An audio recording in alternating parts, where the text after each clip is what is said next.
Good evening, ladies and gentlemen. My name is John Hubbard, Jr., and I'm Vice President of the Geologists at Jackson Hole. I'd certainly like to welcome you here this evening. We have a great program, and if you haven't picked up a copy of the 2016 program, which for Tuesday evening programs is built for the year, you might take a look at that, or you can certainly look on our website. There's a lot of really great stuff coming up. Tonight is just another, I think, good example of the diversity of programs that we have on offer. We're really fortunate to have our speaker here tonight. And I guess I'd like to start introducing him by asking if you know where you were early on Tuesday morning, January 22nd, 2013. Because our speaker certainly does. He had just successfully made it to the South Pole.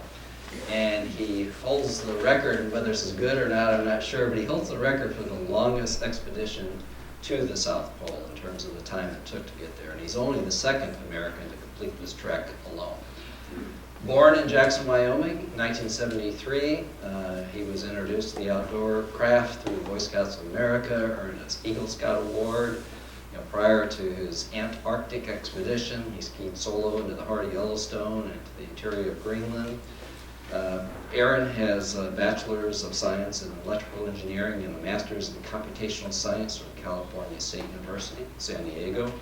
He's a senior member of the Institute for Electrical and Electronics Engineering, the IEEE, and we have one other member here, Mike, tonight as well. So he's not alone in that. And he is a Jackson Hole-based commercial photographer and also a motivational speaker. He's written a book about his Antarctic expedition, of which he has copies in the back. Antarctic Tears, do you think that's telling? Determination, Adversity, and the Pursuit of a Dream at the Bottom of the World. So if you would please join me in welcoming Aaron Linsdau.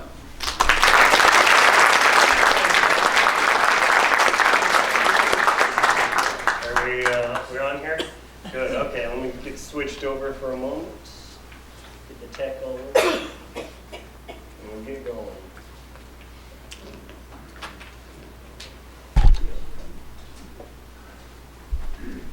Perfect. Can everybody see me okay? Is there enough light there? All right. Welcome to Antarctica, the coldest, meanest place on Earth. And the best part is you get to pay a lot of money to go there for the privilege of it. As a room full of scientists, you can understand why it's a scientific wonderland, because as the introduction email came out and talked about, there really are no Antarcticans. There are no permanent locations on Antarctica at all. Probably fortunately, but from my particular perspective, it is the explorer's paradise, because if you ever wanted to go into the utmost and figure out what you're really made of, this is the place to go. So what do I mean by the big empty? Well, you can see by the overlay here, United States on Antarctica. It's a pretty big place. On the southern hemisphere, it's completely circled by water. That means it is extra cold, it is extra bad weather, and it is extra icy, and we'll get into that why. But also there's that thing called the wind, and I had to put this on this map because that was the only one that would fit it. New Hampshire, anybody been to Mount Washington? The windiest place on Earth. Commonwealth Bay, right behind it. 180 mile an hour winds. They're called katabatic winds. They blow off the plateau. We'll talk about that in just a little bit of why that happens. I want to just talk a little bit about my expedition here. My original intent was to ski from the coast of Antarctica to the South Pole and back, but as John mentioned, a few things went sideways on that. You start at what's roughly sea level and you end up at the South Pole, which is 9,300 feet. Most people think Antarctica, flat ice, plain all the way across. Not even close. I started off with 330 pounds of gear, which equates to a large double-door refrigerator freezer combo. Drop that behind you, begin towing from here to Prim on the border of Nevada and California. That is the distance.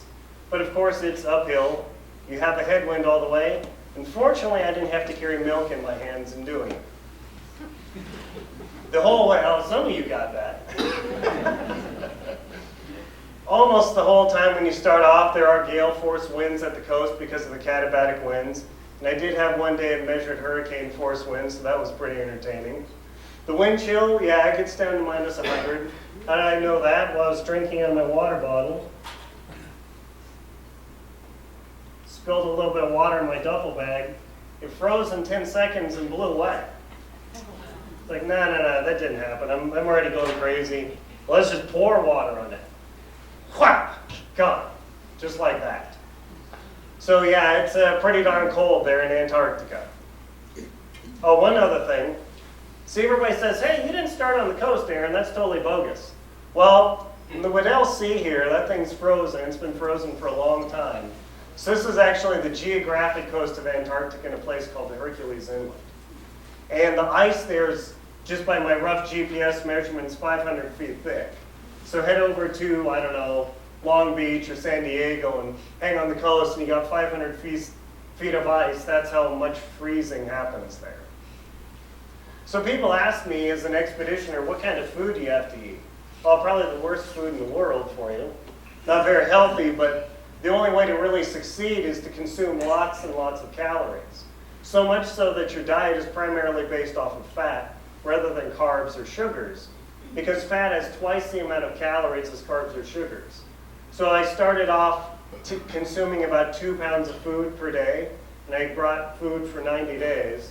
So if I based my food completely on carbs instead of fats, I would have had to have carried 300 pounds in food, an additional 180 beyond what I was already carrying, which is impossible. Yes, there are 2 sticks of butter up there, and every day I ate an entire block of Kerrygold butter. Wow. That's equivalent to 2 American sticks, because that's the only way I had enough calories to make it. So imagine, chop this guy in half, ram it into your cereal, pile the granola, pile the sugar, pile the butter, pile the whole powdered milk. That non-fat stuff doesn't cut it. And that's breakfast. And then you go on to shortbread cookies, freeze-dried food, more dried food, more dried food, a whole bar of chocolate every day. Whenever I talk to kid audiences, they love it. Like, yeah, a bar of chocolate every day. Yeah, man, after 2 months, that gets old. But people ask, well, why did you have to eat the same thing every day? Well, because if you're down there and you eat something with a little pizzazz and maybe upsets your stomach, I hope you brought some Tums, because Walgreens or Stone Drug, that's a long ways away. So when I created my film, I commissioned this video animation for a demonstration of how much of Antarctica is above 5,000 feet in elevation. You get to watch that.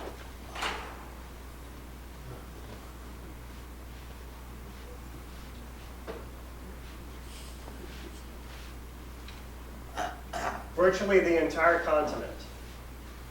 Other than some areas on the coast in the Weddell Sea where I started in the Ross Sea Shelf, that's it. It literally hits the water and comes up. There's actually a thing called the ice barrier that made exploration quite difficult for Shackleton, Scott, Amundsen, and their entire team, because getting over that 200-foot ice wall is no mean feat. Also, for the geologists in the room, if you look at this graph, you'll see that much of Antarctica is well below sea level, and not just a few feet. But some areas are depressed, 2,500 meters. Anybody do the math on that one? Thousands and thousands of feet below sea level, because the weight of the ice cap is so severe that it's actually depressed the bedrock over eons, mushing the continent, which gives the ice cap the ability. I remember somebody asked about this. When I said the ice is 2.9 miles thick, they assumed at the South Pole, and that's actually incorrect. It's way over here in a little dark spot, where the bedrock is depressed to the point where you can have 15,000 feet of ice and still be well below 15,000 feet in elevation. So just some highlights of Antarctica. 5th largest continent on the planet. It is the most forgotten. Most people you talk to, you say, hey, I went to Antarctica, and they're like, is that the place where it's green or icy and full? You don't even remember that, because take your globe, which continent gets stabbed on the spinny thing? The entire continent of Antarctica. The funny thing about that place is when you go there as a tourist, which I was, you have 24 hours of daylight, making sleep incredibly difficult.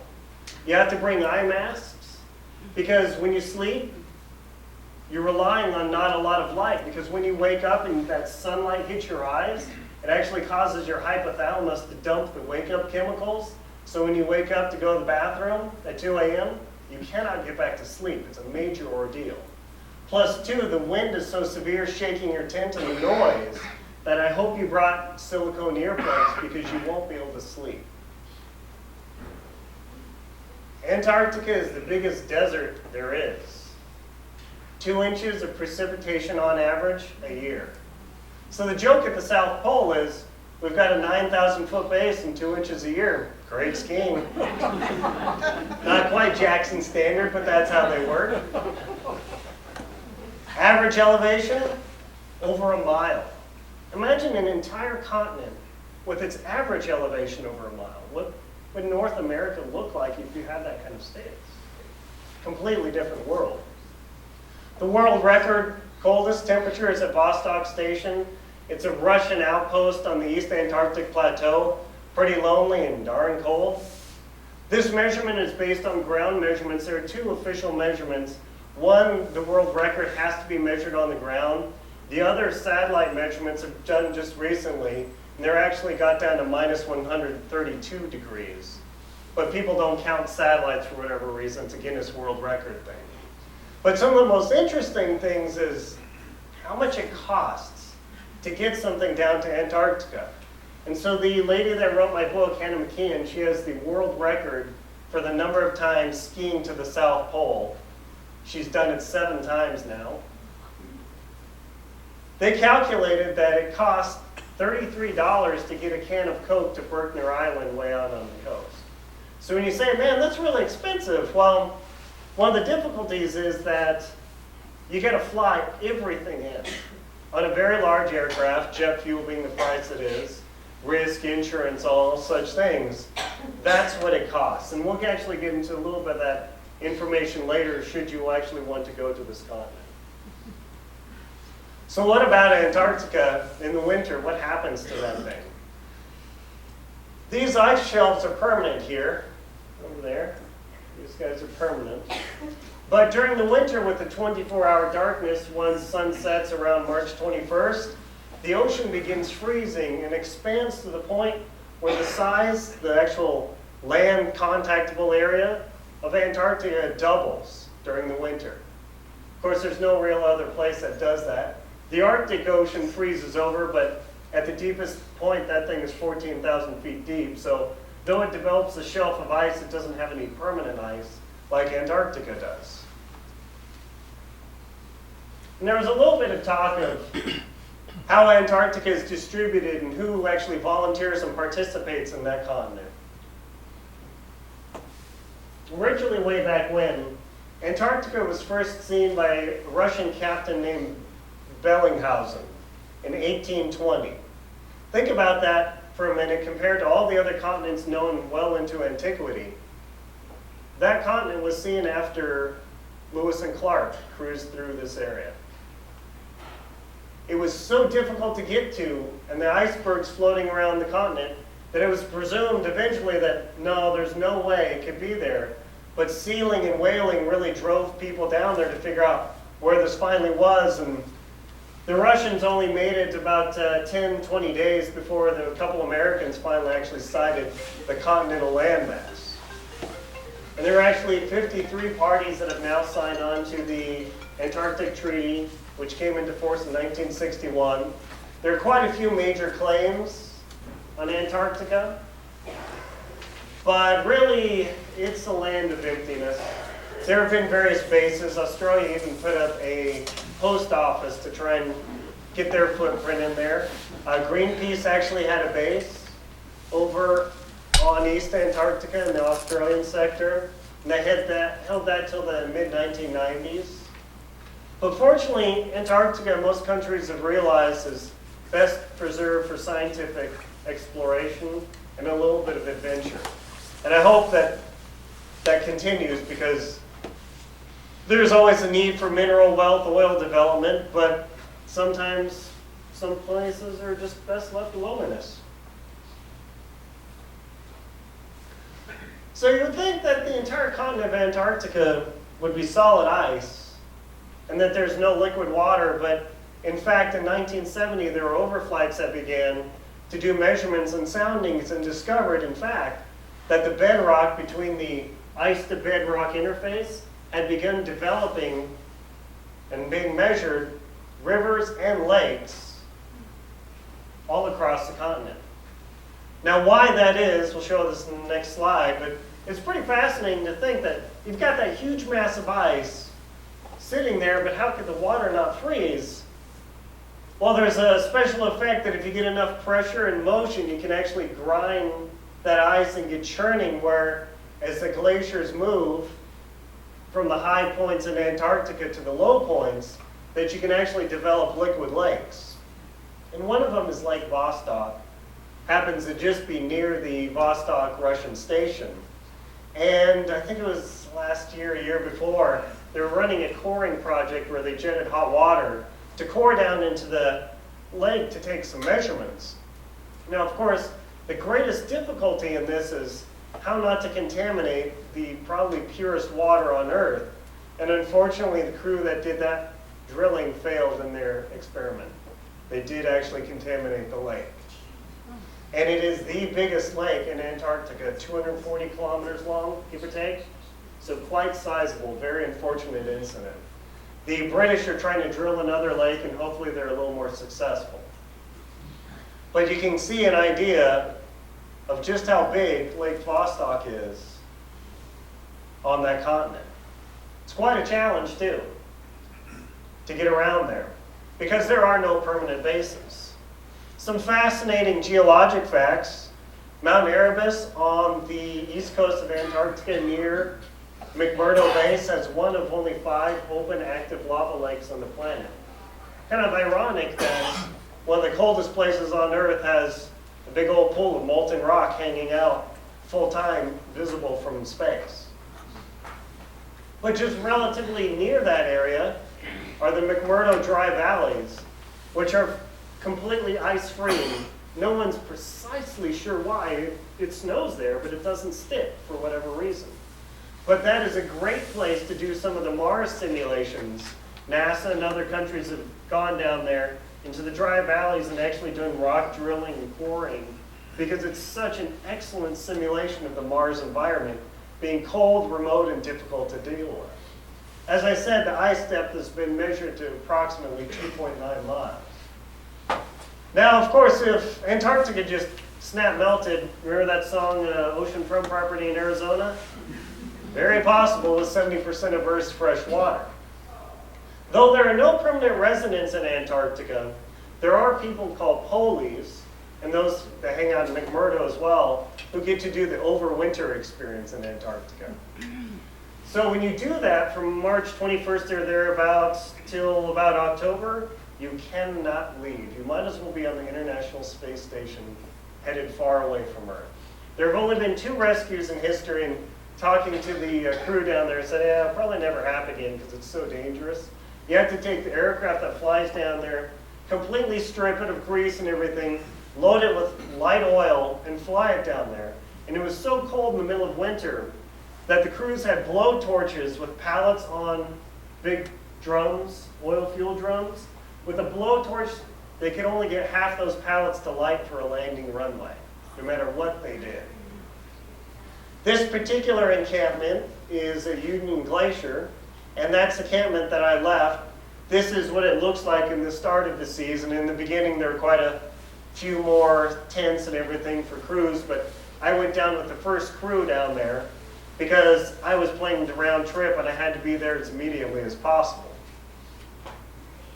So people ask, how many penguins did you see? 0. Why is that? Well, anybody seen March of the Penguins? They go in 70 to 100 miles. I was 700 miles-ish from the coast to start with, so there are no animals there. So much so, in fact, that other than a little patterned ground on the rocks, this shelf probably has more life than the middle of Antarctica. In fact, the largest land animal in Antarctica, see these about 3 pixels up here? That's it. It's a Belgica antarctica. It's a tiny little midge, about 3 millimeters long. It resides up in the peninsula of Antarctica here. That's it. Penguins, whales, seals. Anybody know what this is? Okay, finally. I have an adult audience that knows this. Oh, the student audiences, they always know that one. But yeah, leopard seals, they eat penguins. And a man at McMurdo Station was killed several years ago. He got too close to the water, didn't see the seal that came out, grabbed him into the 28.5 degree water, and he was gone. So now you're no longer allowed to go near open water because of that, near the stations. Whales, everything down there. One fascinating thing is when you hop on the aircraft to fly to Antarctica, you actually have to put your feet in an antimicrobial wash. Why is that? Invasive species. There is always a possibility where you've walked around in the grass and whatever else, that something actually might survive. So we as humans haven't been spectacular about managing invasive species. So now they're really trying for that. Also, no more dogs are allowed in Antarctica either.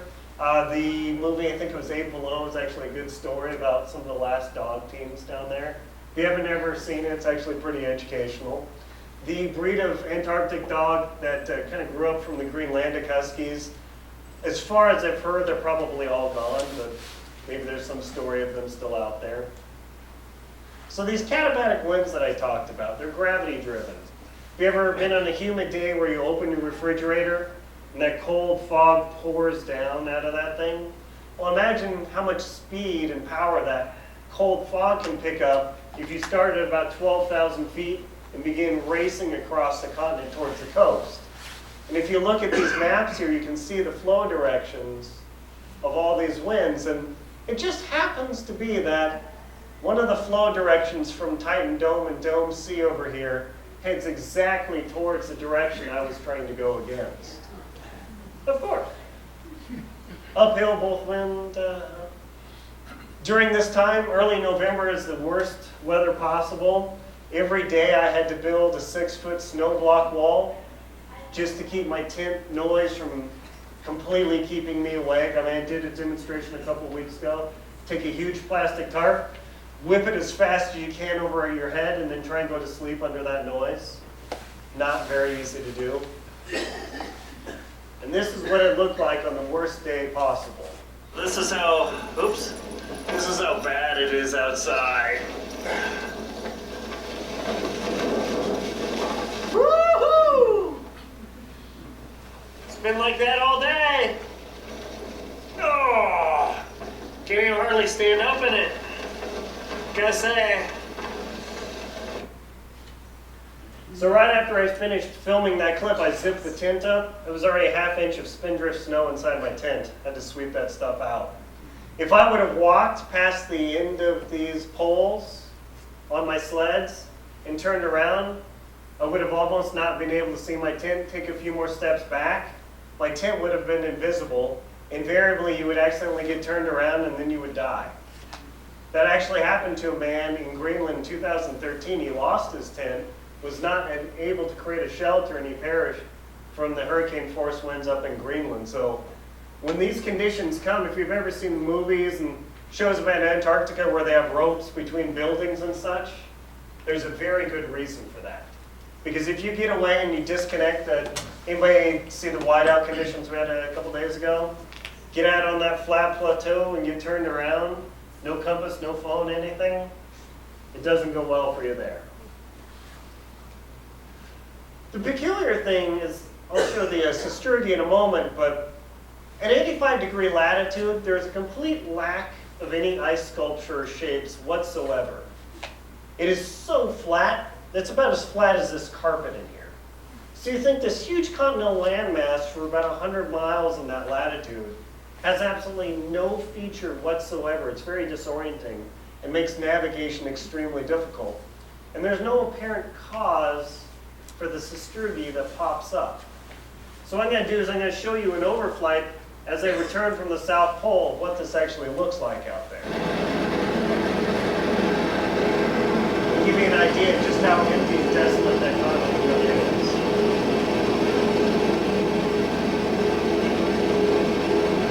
All these miles blowing away in seconds.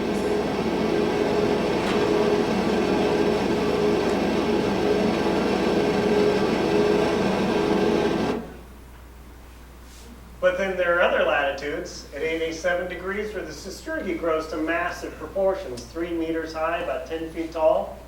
Unfortunately, I wasn't able to get in there for scale, but that's about 7 to 8 feet tall. Those guys right here. Same for these. And they're all as hard as the floor, and they're all loaded with knife edges, and they're very aerodynamic, actually.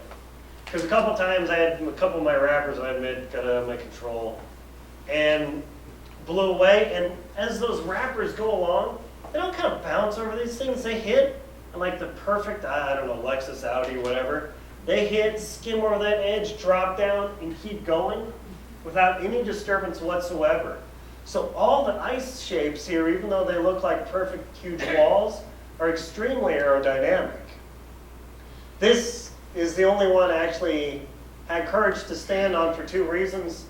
One, because it was the only non-ice knife edge that I didn't want to stand on to fall down and get hurt. 2, I can't keep my camera running because it was so cold. It would kill the batteries. I would run over, set the self-timer, come back,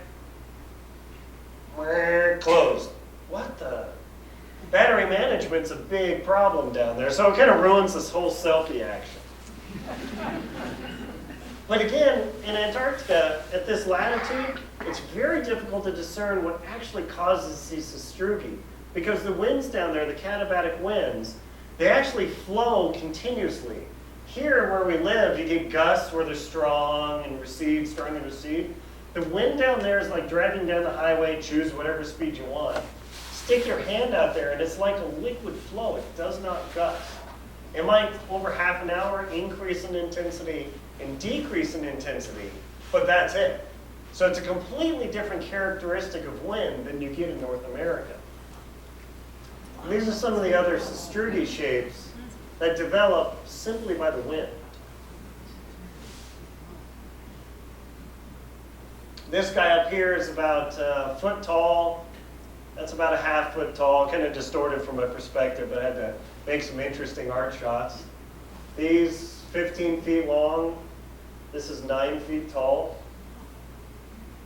It's completely altered perspective. You actually lose perspective of distance and depth there because also the air is so clear.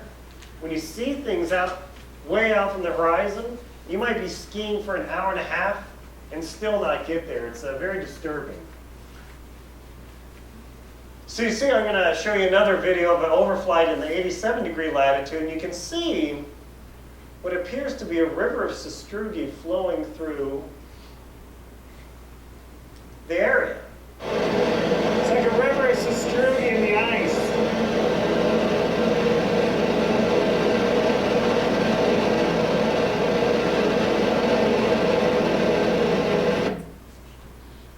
So other than for a few tiny undulations in the landscape on the ice, there's nothing else to cue you into why these develop and why they don't. It's a very peculiar formation. Also, the sun does not pack down ice and snow there at all. It is only wind pack because I had a huge storm that dumped about 100 miles of snow for me to trudge through. And nothing packed it down. The sun's out all the time. But the moment the wind picked up, solid. It's a completely different characteristic than here. Also, I had a peculiar instance where I'd be skiing along, the ground would look flat, I'd have dusty snow, and within 50 feet of travel, I would go from 2 inches of snow to no snow, and there was nothing apparent that would cause it, a mountain, a hill, nothing. So it was totally different of how that fluid flow happens there.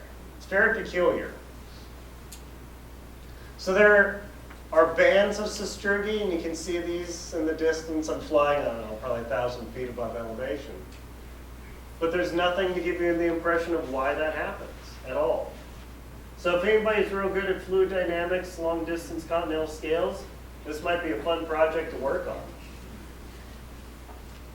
So now all these films I've actually never shown to the public, so you got the first time to ever check this out. So on the continental mass where you start is the Heritage Range Mountains in the Union Glacier area. And after my expedition, I actually flew back through these mountains. I'm not flying, I'm just a passenger. I was a former shell myself. Started at 173 pounds, dropped down to about 143 over 3 months. So if you want the ultimate diet while still eating butter, chocolate, and almonds, I got one for you. So this will give you an opportunity to actually look as a fly-through what these mountains actually look like on coastal areas.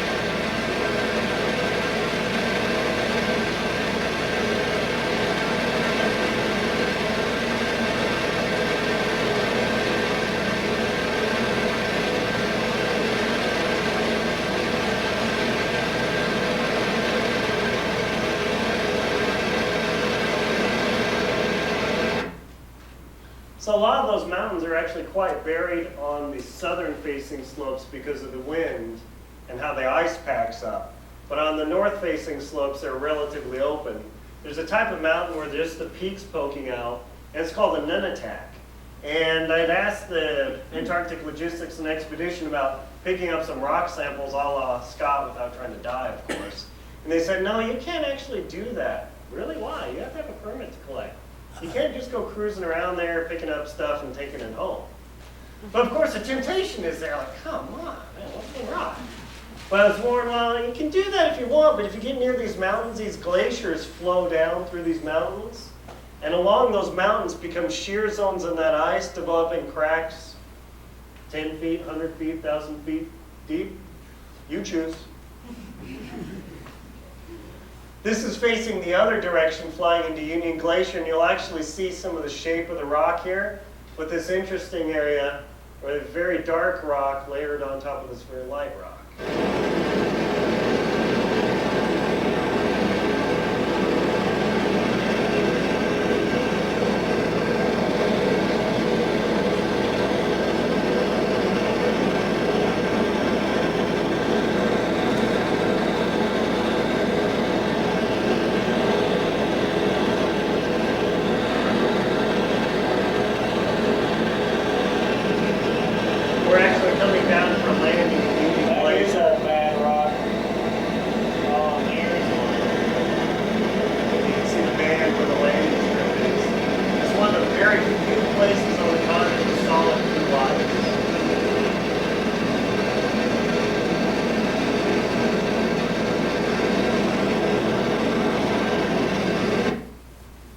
So it's very peculiar in that you would think most of Antarctica would be solid ice sheets, when in fact it's that heavily compressed snow on the surface where it's about as hard as ice, but it actually doesn't develop that crystal clear blue ice that you would expect. Sun cups actually develop in this because of that. So it gives you an idea of what some of the crevasses in the glaciers look like.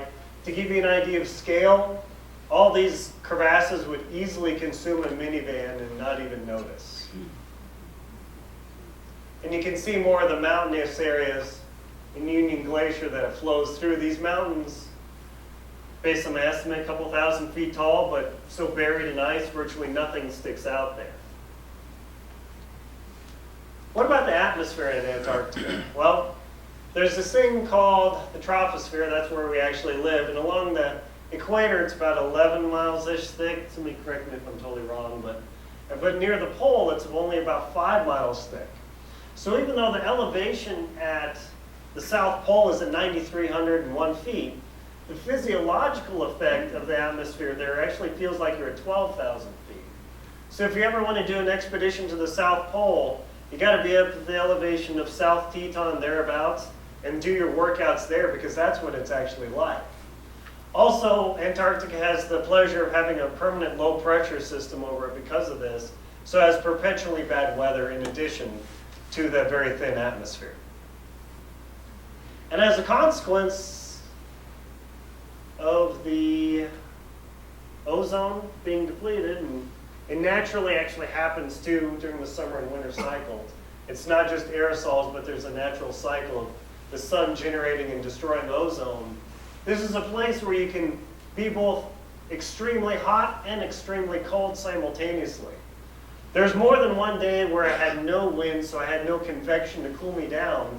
And as I'm towing my sled, I'm overheating and I strip off my outer shell jacket. I strip off my next jacket. I'm like, oh man, I'm gonna get burned because the UV down here will broil me. So I put my jacket around my neck. And I'm still too hot towing because the sun's always met my back for the schedule I've got. So geez, man, I'm still roasting. I'm gonna start rolling up my sleeves. In 15 seconds, my skin is on fire because it's minus 30 degrees. So here, I'm freezing, and on my back, I'm broiling. Dear Lord, please draw me a parasol. Help me out. So just like in space, those spacesuits that they wear where they have the gold shield on the face mask to prevent the solar radiation from burning themselves up, you have the exact same problem in Antarctica when the wind stops and you have no convection. That is the second most difficult travel day you'll experience besides 40+ knot winds, because you're nauseatingly hot, and yet you can't cool down anymore. There's no way to balance it out. So they're actually pretty tough days. You think, oh, no wind, sun, it's all great. That's the worst. You actually want some wind. If you ever design equipment to go down to Antarctica, you do have to consider that solar loading problem, because the sun is up, save clouds, 24 hours a day. So if you build something and, hey, we're going to make it black, scientists have actually built units to go down there for various measurements, and they've slowly melted into the ice, because normally the sun comes up, the sun goes down, it all works out here. But that's a major consideration. However, it does make charging your solar panels pretty darn easy. I've got these guys, ultralight, flexible, the most efficient you can buy without going to military grade. And it's all great, but you can't put these solar panels out when it's all windy. And invariably, it's always windy in Antarctica because you break these cables and you can't charge your solar panels anymore. What are you going to do? You can't use your sat phone, you can't charge your iPod, you're out of business. So what I did is I figured out, being an electrical engineer, I thought, oh, you know what? I'm going to bring a multimeter with me, because for the want of a tiny piece of instrumentation, if something goes wrong with my electrics, I'm out of business. So I brought a multimeter with me, like, you know, I've had 6 straight days of blazing wind. I can't charge up my sat phone, which means I can't call it. I'm going to be in trouble. What do? Well, if you have 2 of these solar panels, and you hook them in parallel, any electrical engineer types here, you figure that out. I actually figured out if I oriented my tent in the correct direction for when I stopped, I could actually place my solar panels in between the outside shell of the tent and the inside. So even though I had 40-knot raging winds outside, I had just enough current delivery from these solar panels to charge my sat phones. So that, having that multimeter, was the difference between struggling and maybe not making it and having complete success. And also that UV radiation, did anybody see on my face? I guess I call it the gaper gap here. Yeah, that's me. That UV will cook you. Speaking of UV, when I dropped my cache to be forwarded for me, I had these Sea to Summit silicone nylon bags, ultralight, very nice, quite durable. I dropped these in here on December 1st, and I picked them up on January 1st. And after 20 days, they were supposed to be buried, but the ice was too hard. And I picked this bag up, and the lid and top completely tore off, like it had been in the sun for 2 years. At most, this bag was out there for about 20 days. The UV was so intense that it took a brand new nylon bag and burned through it to the point where the fibers were actually coming apart in these nylon bags. That gives you an idea of the intensity of the ultraviolet radiation in Antarctica. That is liquid water on my tent, even though it is minus 20 degrees outside. When the wind stops, that heat cranks up, and it also can develop mildew in your tent. So frustrating. I try and keep all my gear together, me together, and I'm getting mildew in my tent in the middle of the most lifeless place on earth? Yeah, pretty much. But as soon as a little puffy cloud goes over that sun, those water droplets, boom, they froze. That cloud goes away, they instantly liquefied. It's really an out of control experience. One story of these guys that accidentally froze their tent zipper. I'm sure all of you know not to use an open flame to melt your zipper, right? Yeah, I promise not to say who it was, but it does happen. And it was so hot with that radiation load on that cache that you just saw that it made my last cache supply, all my butter, went rancid. The air was minus 30 degrees, minus 40, minus 20 the whole time. My butter rotted at minus 30 degrees because the radiation was so intense. And it was so intense, remember those shortbread cookies? They actually looked like they'd been melted. So I couldn't eat those either. So at the end of the expedition, when I needed my food supplies the most, my food turned against me. And it was so hot, even my fuel cans, these 1 gallon Coleman things, in my sledge, you could hear them ping, pong, because they were heating up and stretching. And then when the clouds would come over, the reverse would happen. So these cans are also expanding and contracting in half an hour. Oh, and by the way, that's how much butter I brought with me. You know, you can ever visualize a grocery cart full of butter that you get to eat for the next 3 months. And tomorrow, cereal, everybody, 1 stick of butter or cereal on top. Please begin eating. Another fascinating thing about the Antarctic atmosphere is, of course, it's almost perfectly clean, is that you get some of the most spectacular displays relatively routinely. You get sunbows, sundogs, parheliac circle. What does that mean? You actually get this tiny beam of light sweeping around 360 degrees around your head, and you actually get a sundog at 120 degrees off the sun as well. It didn't even look real. In my film, I didn't have time to put it in here, but in my film, I actually filmed all the way around. There's actually a double sunbow, plus another circumzenithal arc reverse on top of it. It's the most spectacular atmospheric display. And that's all because of those hexagonal ice crystals are so clear and perfect. Also, if you want to learn about those atmospheric dynamics, this is a great book, Clouds in a Glass of Beer. When you pop open that beer bottle and that fog happens there, that book is very good to explain that. Sun pillars also, when the ice crystals are just the right shape, instead of getting a sun bow and sun dogs, you actually get a pillar effect. Lauren, are you here? Yeah, you get some great photos of ice sun pillars in Jackson a couple weeks ago when the conditions are just right. You see these here too, very spectacular. Looks like Beam Me Up, where the good Lord has shown up. Really totally different. Iridium satellites are the only ones that work at the poles, so if you bring your spot, you are out of business. You also have to carry a beacon as well, so you can do some text messaging, or if it only goes completely wrong, you flip the switch, and in about 2 seconds, somebody in Canada has a message, and once you do that, like in those wild adventure shows, you press the button, you're evacuated, and that's it. Batteries, like I mentioned, a major problem. Waterproof paper, Fisher space pen, it's minus 30. You're kind of cold, you got to write upside down because you're freezing in your sleeping bag. I hope you didn't bring a regular big ballpoint because that thing won't work. And bring the multimeter, learn how to use that thing. Anytime you go into the field, and you have any electric stuff whatsoever, a $20 little guy from Radio Shack can save your bacon. Does anybody know there's 4 South Poles? The geographic one, the magnetic, way off the coast, the geomagnetic, and the South Pole of inaccessibility. Only crazy people like me would want to go there because the inaccessibility is the point where it's the farthest away from the coast. No other value than, yeah, I got there. But the magnetic pole down there, people asked, hey, did your compass work? Well, sure it worked. It wasn't very stable, but it worked.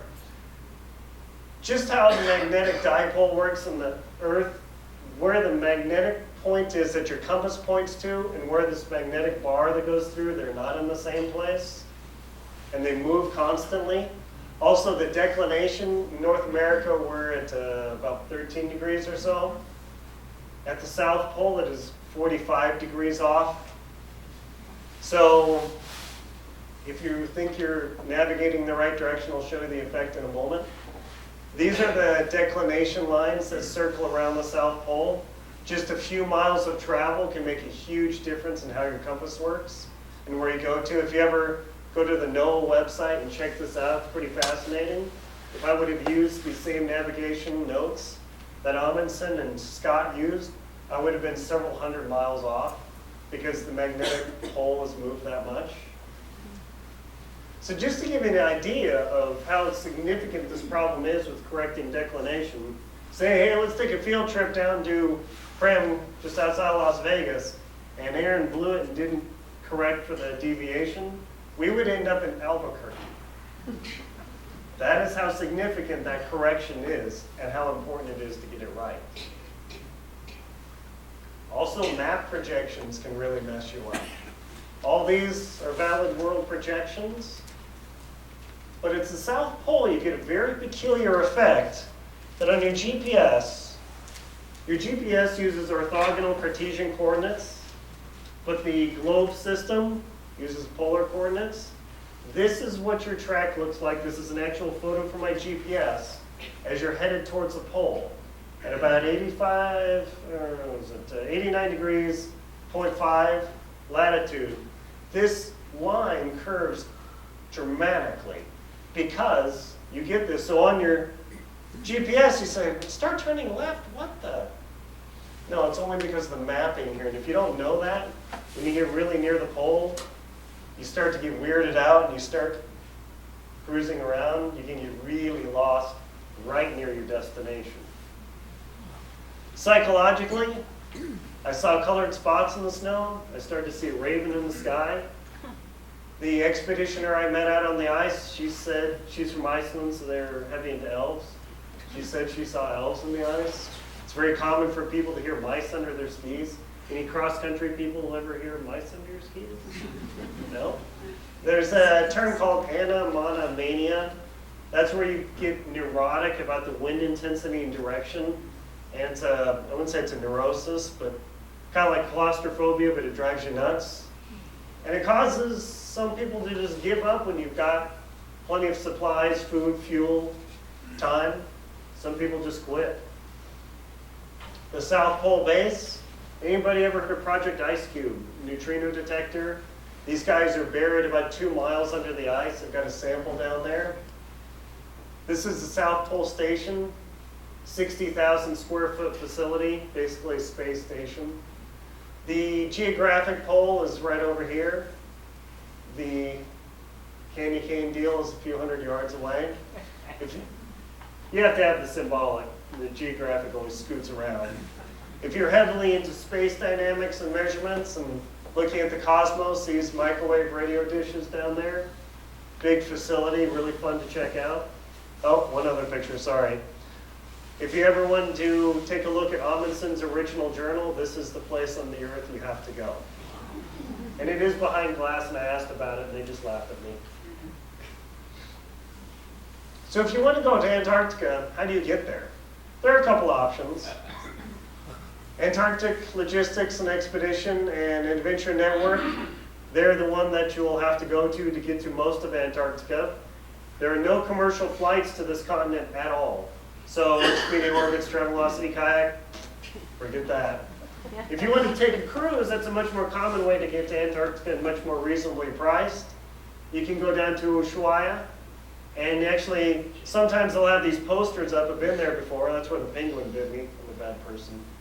And hey, last second cruise, we've got a few open berths. Instead of $6,000, you can do it for $3,000. You can also go work for the National Science Foundation through Lockheed Martin if you can get a job. I knew one guy, it took him 4 years to get the line cook, but he finally made it.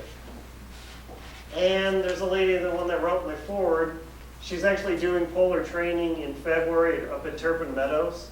She's a good one to look up if you want to learn how to really tough it out. Just to give you an idea, budget, cruises, $25,000 for the whole shooting match. Falkland Islands, South Georgia, the very tip of the peninsula. If you want to get to the South Pole, hang out, camp overnight, it's only $48,000. And if you want to do a thing called the ski the last degree, that's where you get flown into 89-degree latitude, and you go with the guide and you ski for the last 65 land miles or so. That's about $62,000 just cash outlay. So it gives you an idea of the expense it takes just to get there, far more than that $33 coat. Some recommended readings, sorry, I gotta pitch my book here, but if you want the psychological experience, this book is actually used by Adventure Network now. When people say, hey, I want to ski to the South Pole, they say, go read this guy's book. And after, if you really think you still want to do it, then call us. Worst journey in the world is about Scottsfield expedition. The Endurance by Lansing, Shackleton's Greatest Adventure. A little science here. A couple other pieces. Great book by Dane from Australia. Thank you very much.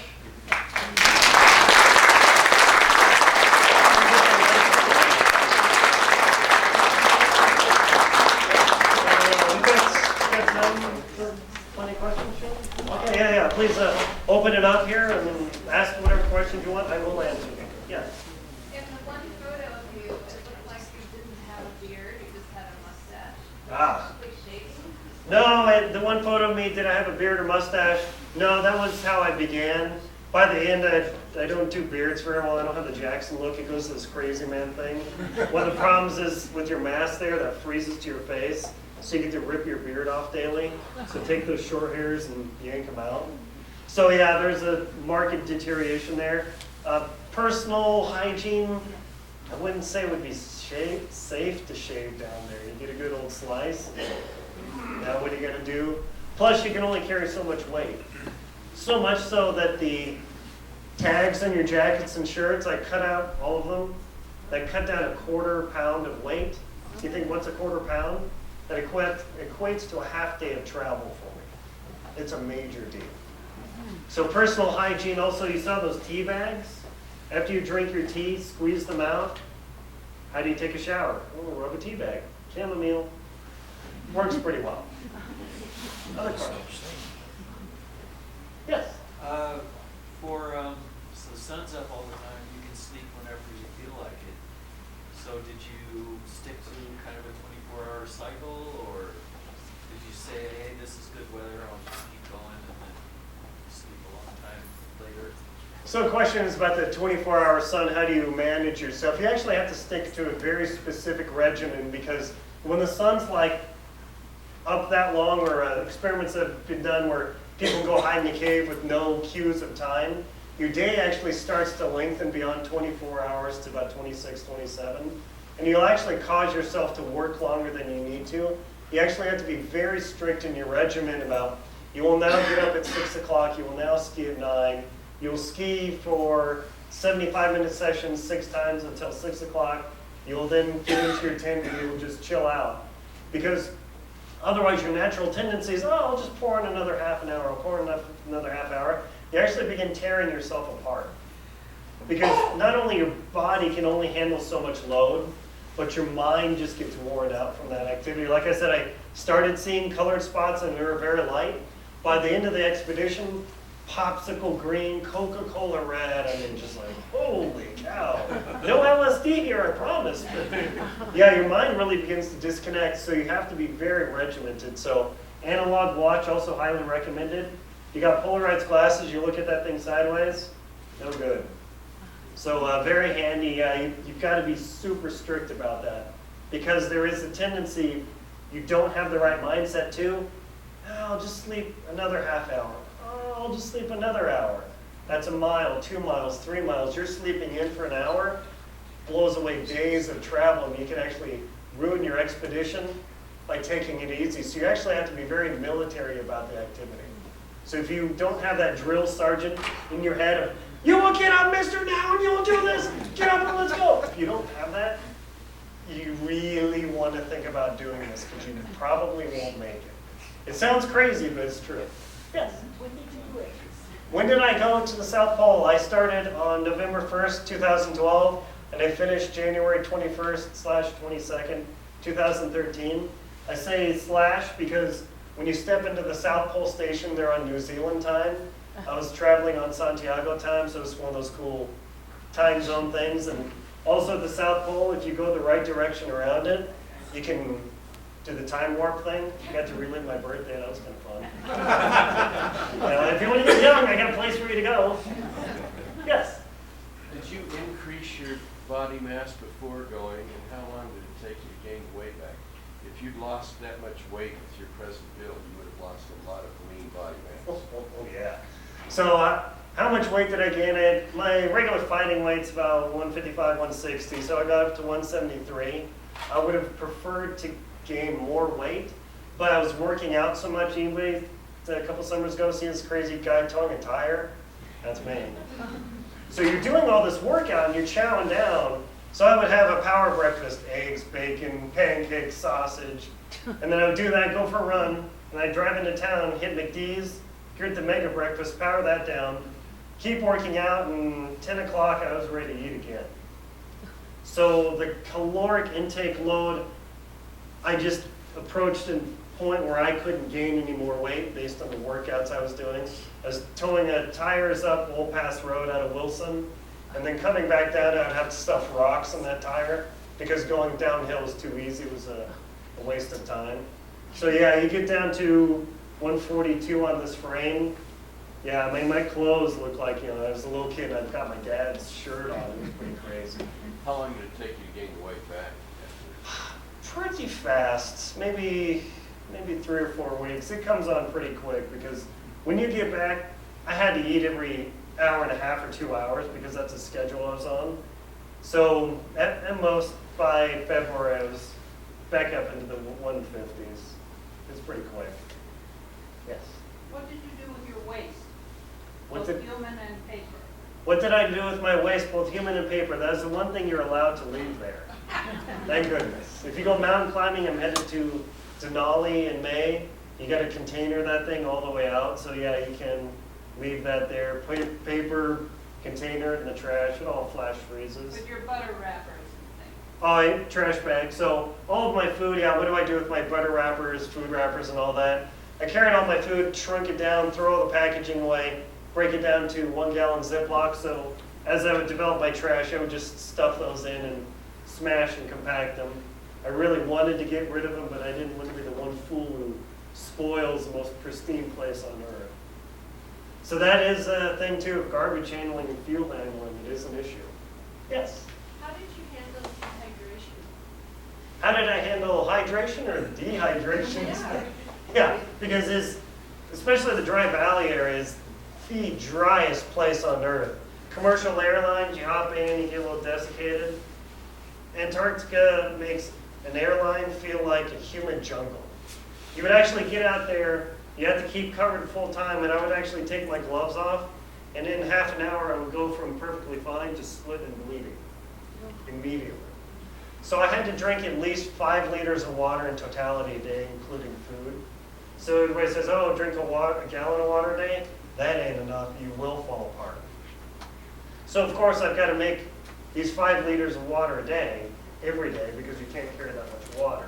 So you got to break up that ice and do that, and that's how I broke my shovel. That's a whole other story. So if you don't consume at least 5 liters of water a day, you will fall apart. A couple of people asked about Henry Worsley. He's an expeditioner who just died a couple days ago. He was on an expedition to try and recreate Shackleton's expedition.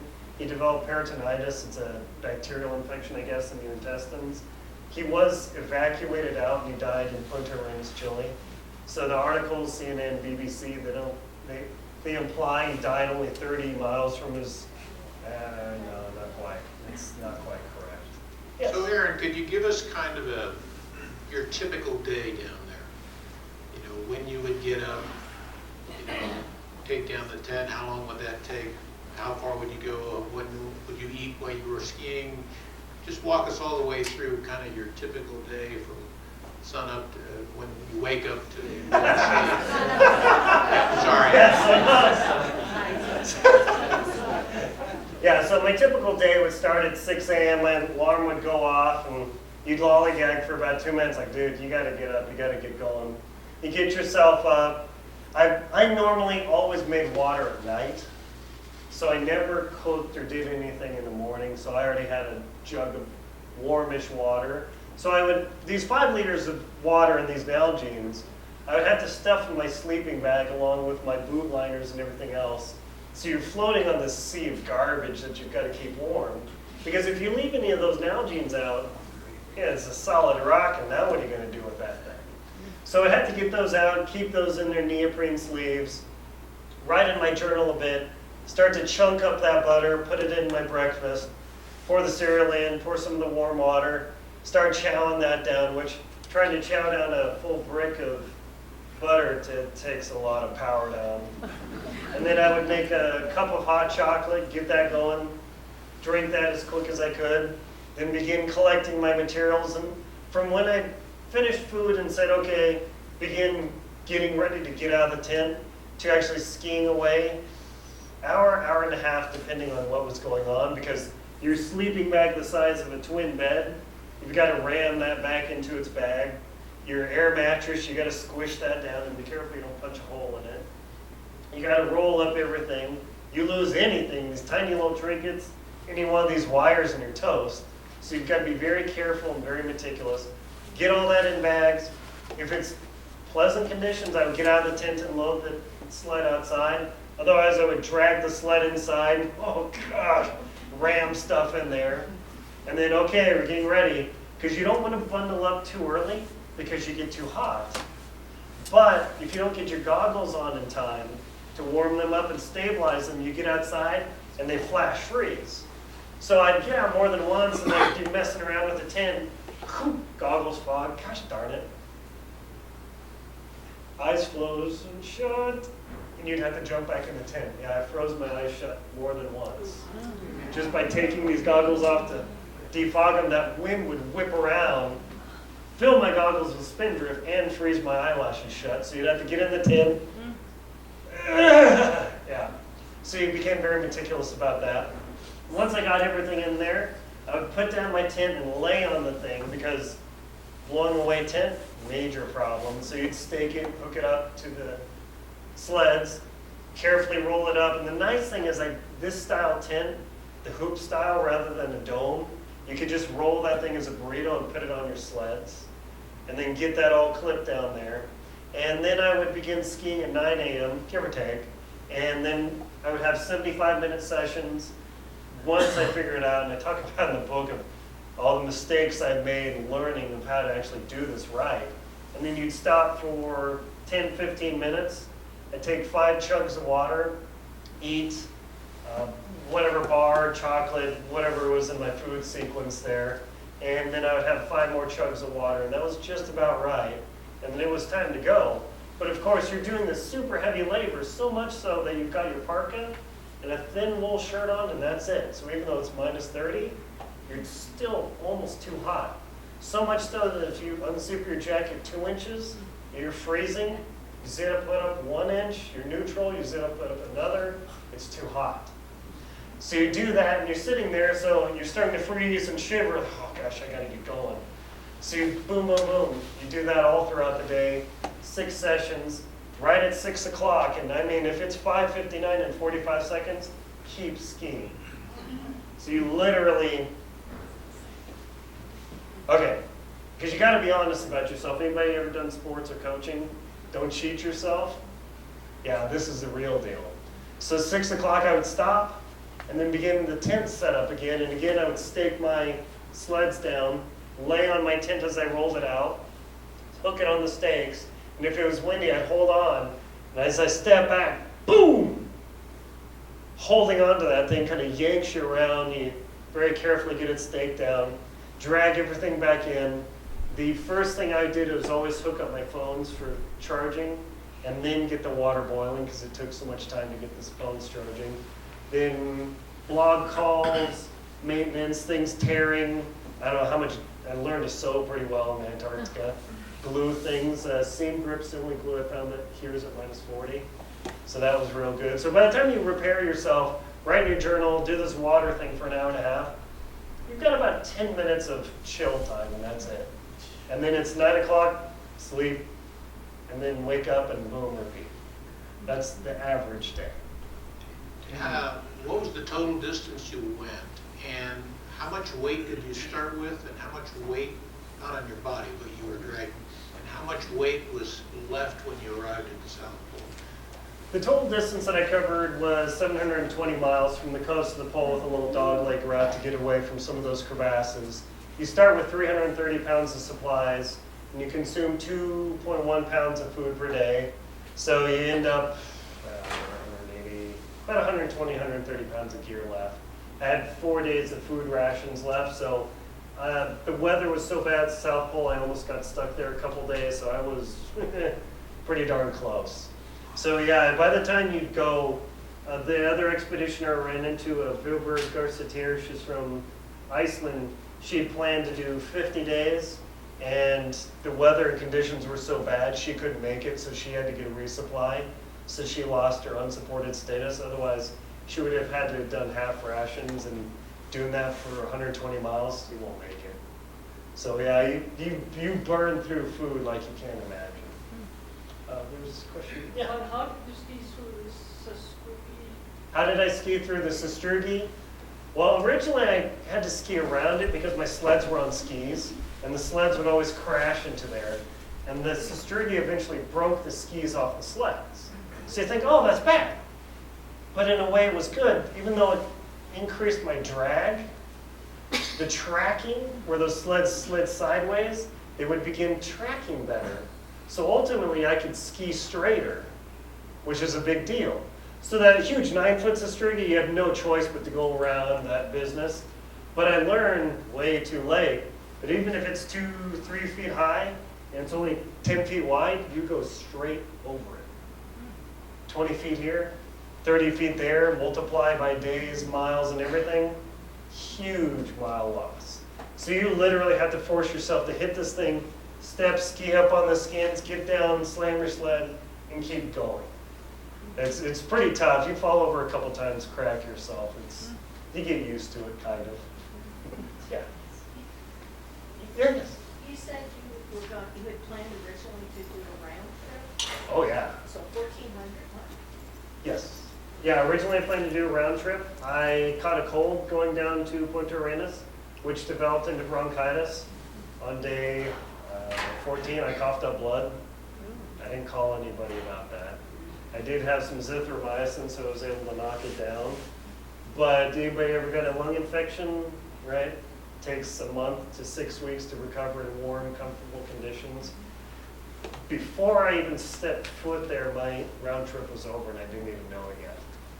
So that totally tears you up. I mean, I had enough supplies to do it, but also the conditions, no one in that year that I went succeeded in their original expedition plans. Even Hannah, she had 2 clients, one had to get evacuated. Everybody else was trying to cross the continent, failed. So really, one of the worst weather years and conditions ever. I don't feel bad being a rookie, not at all. Yes? You lost all the weight just going there. How much weight did you lose coming back? Well, so if I have the Lighter. speed, right, yeah. So you only can consume about 6,000 calories a day. So there's no way to consume more. So if I had the speed of doing what I originally planned, 12 to 14 miles upwind and then 16 to 20 downwind, it would have worked out pretty well. But when I was only doing 1, 2, 5 miles a day, you're still at the same fuel burn rate. So whether you're sitting in traffic or going, your fuel is going down no matter what. Yeah. This is a geology thing. I'm trying to know, what was the black rock that you saw flying? Ah, the black rock. Yeah. So you saw the gray versus black rock. Almost all the rock down there was like that, and a lot of that rock is the sedimentary layer, and on granitic and is it nice or nice? Nice. Nice. Thank you. Sorry. Yeah. So that's the base, but a lot of that material is sedimentary, hence why you can find fossils in some of the continents. John, did you mention fossils or did? No, I didn't. Go ahead. Yeah, there have only been a couple fossils found down there. I don't remember what, honestly, I don't remember what the relative is. That's a Google question. The big problem is, of course, collection. It's very difficult to get down there. Research, I'm on a mile, 2-3 feet of, or miles of ice. So I always imagine what this crazy thing is down below me. Nobody may ever know. It's just too difficult to get down there. More questions? Yes. How did your skins perform? How did my skins perform on my skis? Excellently. So I had Norwegian skis, they're called Ausnes, and they have kicker skins. And they're special laser cut notches, where instead of a full length skin to go, say, up the pass, it's only in the kick zone where you normally have the fish scales. And I originally put 2 screws in those so they didn't tear off. Well, they tore off. So I was kicking across, caught some sastrugi, yanked it off. So normally you stop, you put that back on, but I got that dusty, dry snow in there. I had to get in my tent, pour hot water into my water bottle, run it over the skin to melt off the snow, get it reattached, and then using my trusty pocket knife, Swiss Army, drill more holes, not pull a hole in my hand, and put about 7 more screws into the tail of that kicker skin. So it actually worked really well. If you put a skin on the entire ski, you will not be efficient enough to travel. So highly recommend it. So, I'd like to see a show of hands of who wants to ski to the South Pole. Come on! There we go. Yes. What draws you to The why question. Why in the world would you want to try and do this? A couple of reasons. I wanted to raise awareness for prostate cancer because my dad survived that. Anybody gone in and got their PSA test? It's a blood draw. It's $49. That's it. To just discover, hey, do I have a problem? Something that could save your life. $49. A couple of lattes. Also, yeah, that's how you gotta measure it, right? Also, I enjoy being out in these extreme environments because it really distills life down to the essence of moving forward and surviving. That's it. Emails, Facebook, phone calls, text messages, gone. Annoyances, traffic, bills, gone. If you're so distracted by all those things and you're not paying attention, you can get really hurt or even worse down there. So I really enjoy those experiences of being out there. Plus, being able to write a book, film a documentary and all that, I bring those experiences back to audiences that just can't do it, either won't or are unable or wish they could. So I've gone out and done expeditions across Greenland, skied across Yellowstone 3 times. And I do those things so I have the chance to come back, like as a motivational speaker too, to share the experience and say, look at me, I'm 6 foot, 155 pounds. Do I look like I could drag a refrigerator across the continent? Say it? No. But I did.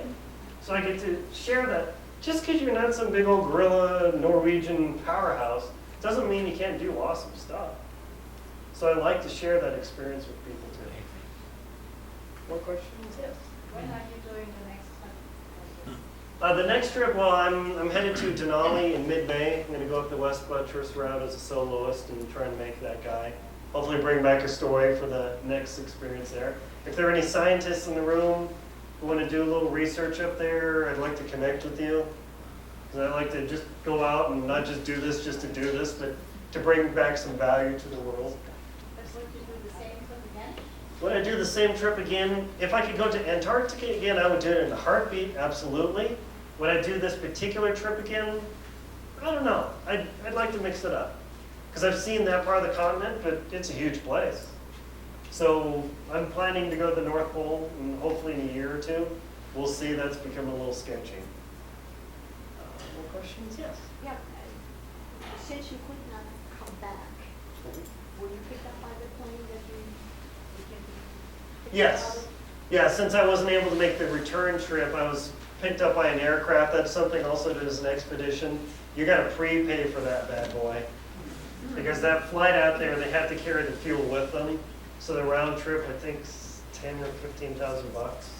So it's a You get there, hey, we're gonna send you a bill. No, you gotta put up a bond.